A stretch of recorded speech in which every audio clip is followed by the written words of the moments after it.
Why did a silent janitor know more chemistry than the teachers themselves? He appeared every night, cleaned with military precision, and vanished before sunrise. No one knew where he came from, or why he avoided every camera. But one student opened the wrong cabinet, and everything changed. In the end, the school discovered a secret hidden in plain sight. Stay with us to find out who he really was, and why his name was never on the faculty list. Don't forget to subscribe.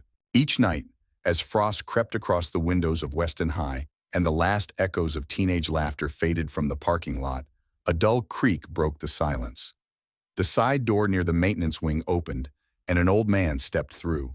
He wore a faded navy jacket zipped to the top, a threadbare gray cap pulled low over his forehead, and gloves with the fingertips worn thin.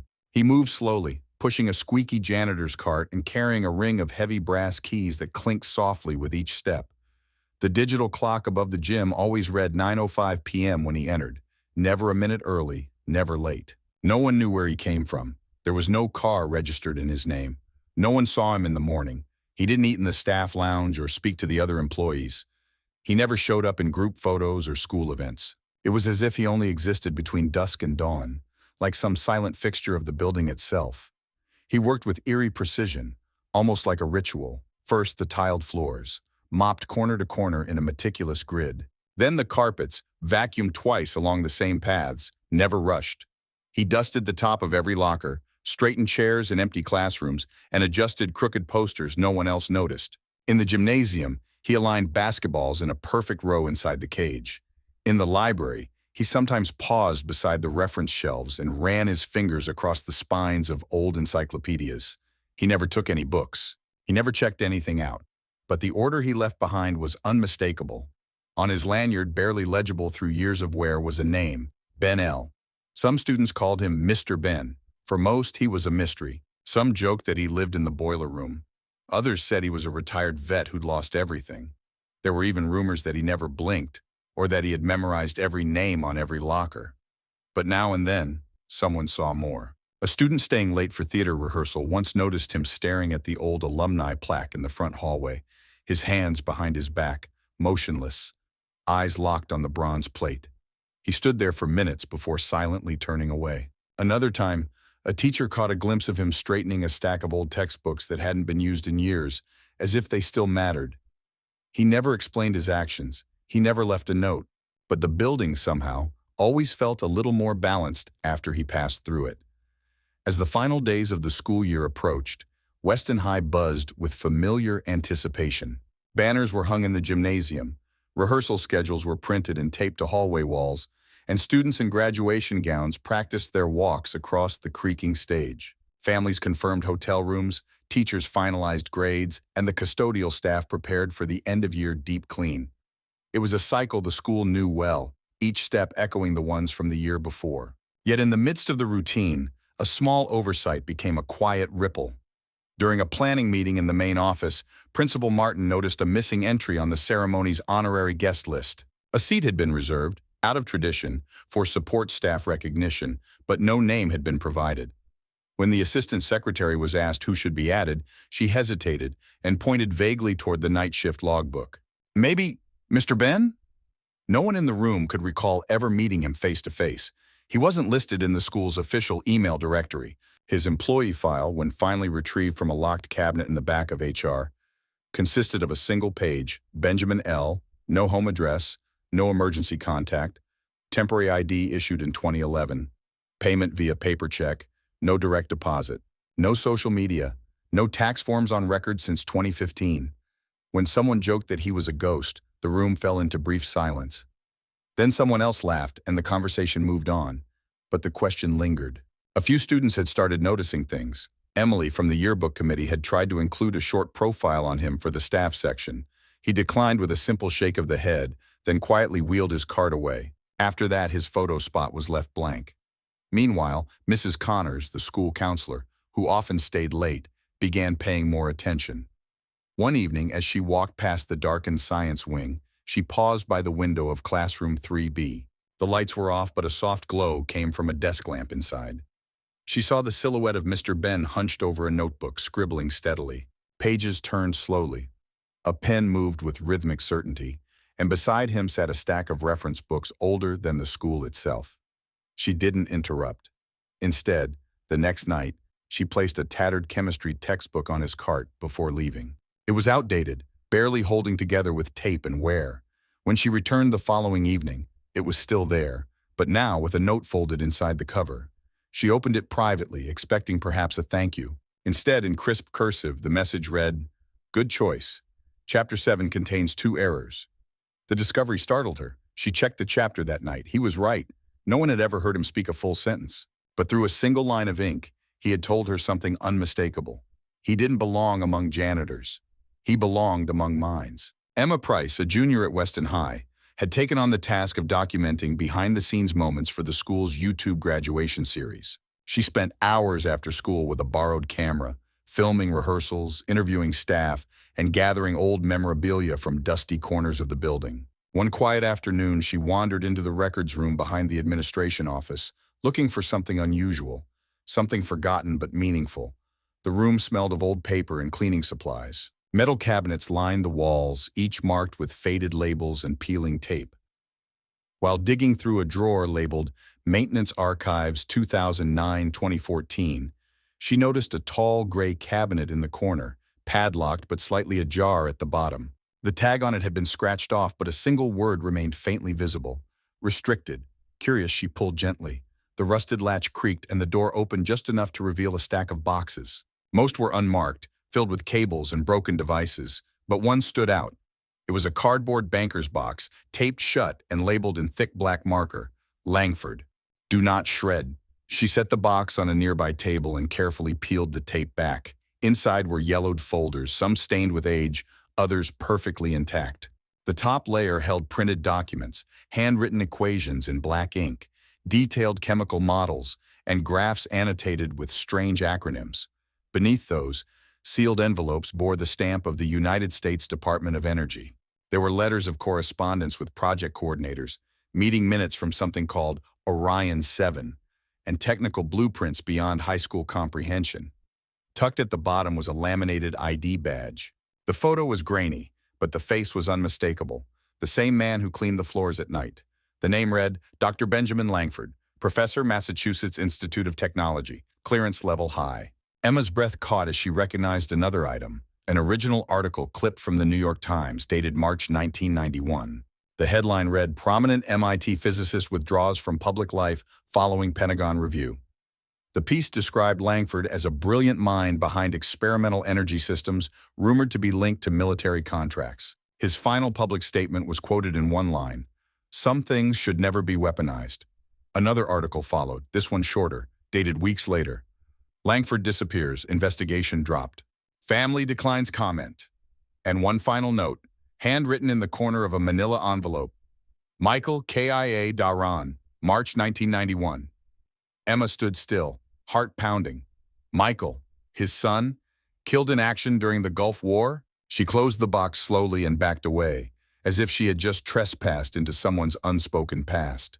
Word spread quietly, cautiously. A few teachers heard, then students. Whispers filled the hallways between classes. Some dismissed it. Others dug deeper. One by one, pieces began to fit together. The janitor who never spoke. The man who vanished at sunrise.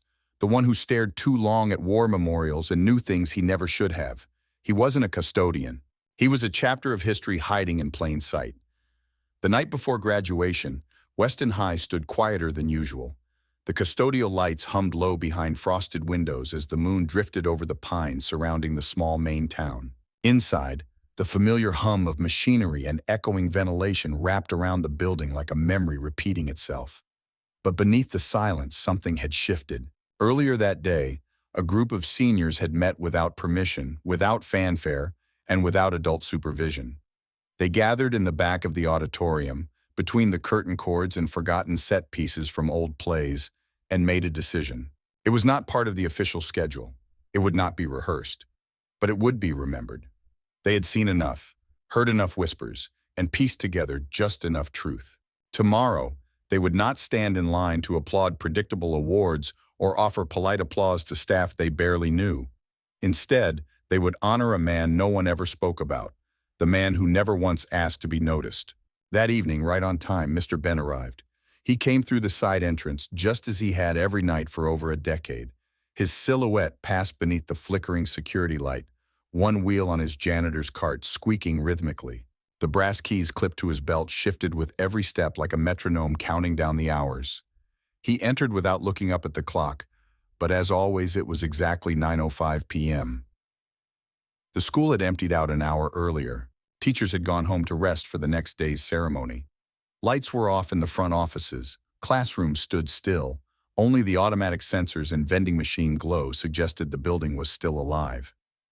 Mr. Ben began in the cafeteria. He wiped down the trays with slow, deliberate strokes, rinsed out the mop bucket, replaced a broken trash liner, and aligned the chairs beneath the tables. Not just in rows, but at precise distances, as if following a blueprint only he knew. Near the exit, a napkin dispenser was missing its top. He repaired it without tools, bending the hinge back into place using nothing but his thumb and patience. No one would notice, but he would. From there, he moved to the hallways, past trophy cases reflecting the dim light, past faded posters from forgotten dances and pep rallies. In the science wing, he entered room 3B. It smelled faintly of chalk and varnish. He erased the whiteboard even though it hadn't been used in weeks, then polished it until the reflection of the overhead lights looked like a distant galaxy stretched across its surface. He dusted the corners of the lab benches and adjusted a stool that had been left turned sideways. In the back of the room, a cracked periodic table hung askew. He straightened it, tapped the corner once, then paused. His hand rested there longer than necessary. Only then did he move on. Just after midnight, he arrived at the auditorium. The stage had been prepped earlier by volunteers. Folding chairs had been set in perfect arcs. A blue banner reading, Class of 2025, stretched across the back curtain. The podium, though simple, had been freshly cleaned, and the school's emblem was displayed proudly on a nearby easel. Mr. Ben climbed the stairs to the stage slowly. He moved from one side to the other, inspecting each row of chairs. 3 in the center were slightly misaligned. He adjusted them, first the back legs, then the front, sliding them no more than an inch. He stepped back, checked the symmetry from multiple angles, then nodded softly to himself. He walked down the center aisle of the auditorium, his footsteps barely audible against the aging carpet. He paused once at the exit, turning to look at the stage. The moonlight filtered in through a crack in the curtain and settled on the podium, casting its shadow long and thin across the wooden floor. But the building wasn't finished speaking to him. As he pushed his cart toward the east corridor, something caught his eye near the lockers. It was faint at first, just a smudge of white against the cinder block wall. But as he drew closer, the message came into focus. Written in clean, blocky chalk letters, it read, "Some men build rockets, some clean up after them. He did both." He stopped. The hallway was still, the silence now full and heavy. The only sounds were the low whir of the air system and the ticking of a wall clock somewhere in the distance. He stood motionless, eyes fixed on the words. His hands hung loosely at his sides, but his shoulders tensed ever so slightly. The lights above flickered, once then steadied. For a long moment nothing moved. Then slowly he reached into the pocket of his jacket and pulled out a folded cloth, the same one he used for polishing glass and cleaning scuff marks. He looked at it, then at the chalk. His arm lifted halfway. He hesitated. Then, without touching the wall, he lowered the cloth, refolded it carefully, and slid it back into his pocket. He didn't smile. He didn't frown. His expression remained unreadable, as though it belonged to someone looking not at words, but at something buried beneath them. A memory, maybe, or something deeper. He turned without a sound and continued down the corridor, his cartwheels echoing quietly behind him. The chalk message remained, untouched. So did the silence. Graduation morning dawned clear and windless over the town of Weston. The air carried a soft chill that hinted at summer, but still remembered spring. Behind the high school, the football stadium slowly filled with families, friends, and alumni, all dressed in layers and holding cameras, programs, and bouquets. Balloons bobbed above bleachers. Folding chairs lined the grass in precise formation. Flags fluttered gently behind the stage, state, national, and school, all lit by the slow rise of the eastern sun. The ceremony began like so many others had before. A string quartet played softly while students in blue and silver gowns filed into their seats. Parents rose to catch glimpses through zoom lenses. The superintendent gave her welcome speech. Valedictorians offered polished reflections and inside jokes only the class of 2025 would understand. Laughter echoed, tears followed. It was beautiful, expected, and safe.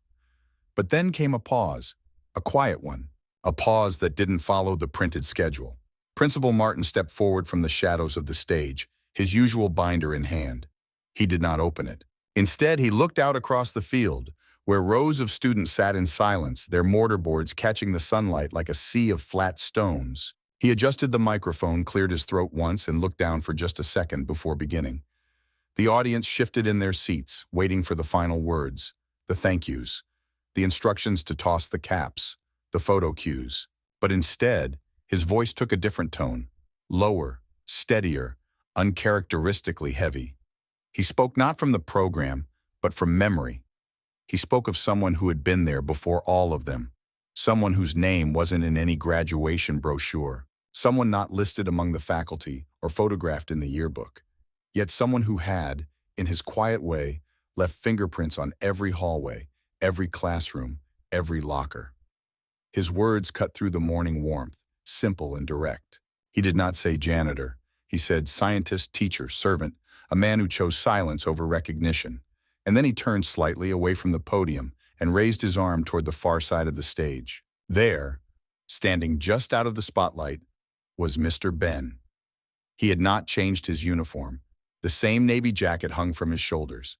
His hands were folded in front of him. His posture was straight, not stiff, not ceremonial, but purposeful, like a man who knew exactly what to do in moments of gravity. He didn't blink at the mention of his name. He didn't move. He simply stood, like a monument that had been in place long before anyone noticed it. The crowd didn't erupt. There was no explosion of applause, no confetti, just stillness.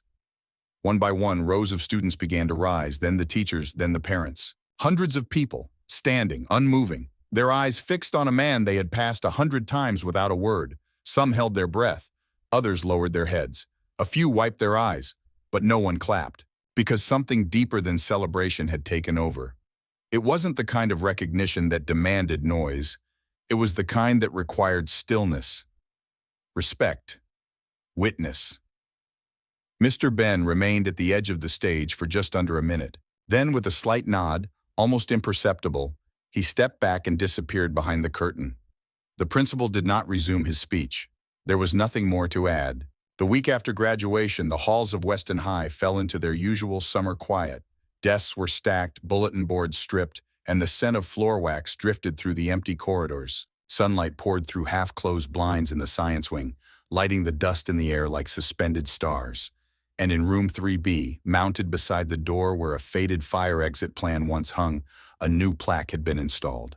It was small, made of brushed bronze, with lettering no larger than a textbook title. It read, "A Mind That Served, a Heart That Gave, Weston High, 2025. There was no ceremony, no announcement over the intercom, but by the end of the week, every student and teacher knew it was there. Ben never officially left the school, but he no longer came with a cart.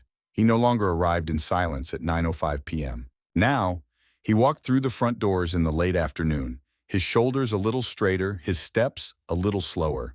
He no longer wore his old janitor's uniform. Instead, he wore a plain gray cardigan over a white shirt and slacks, carrying a leather-bound notebook under his arm.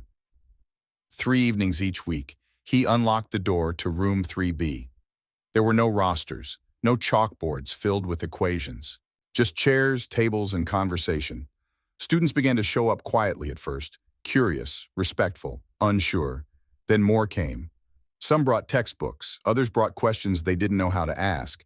He didn't lecture. He didn't assign homework. He asked one thing from each of them, to bring a question worth asking. He answered very few of those questions directly. Instead, he redirected. He handed back ideas with new angles. He listened more than he spoke. And when he did speak, it was never long. Just enough to challenge, to nudge, to open doors they didn't yet know existed.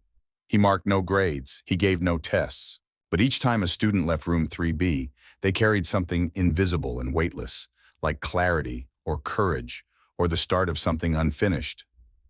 Outside the classroom, Ben still walked the corridors, sometimes early, sometimes late. But instead of pushing a cart, he carried notebooks. Not his own, but those of the students who left them for him. He read every page. He circled thoughts, underlined logic, drew arrows and tiny question marks in the margins. His handwriting was neat, unhurried, deliberate. At the bottom of each return notebook, he often wrote the same phrase: "The right question can change everything. Ask them more often." No one ever saw him leave the building. No one saw where he went between the evenings he taught. But somehow, he was always there when someone needed him. A steady presence, not loud, not official, just known. By fall, some students had begun referring to Room 3B as Langford's lab, though there were no chemicals, no microscopes, no lab coats. Only a quiet space and the echo of a man who had once vanished from the world, only to return exactly where he was needed.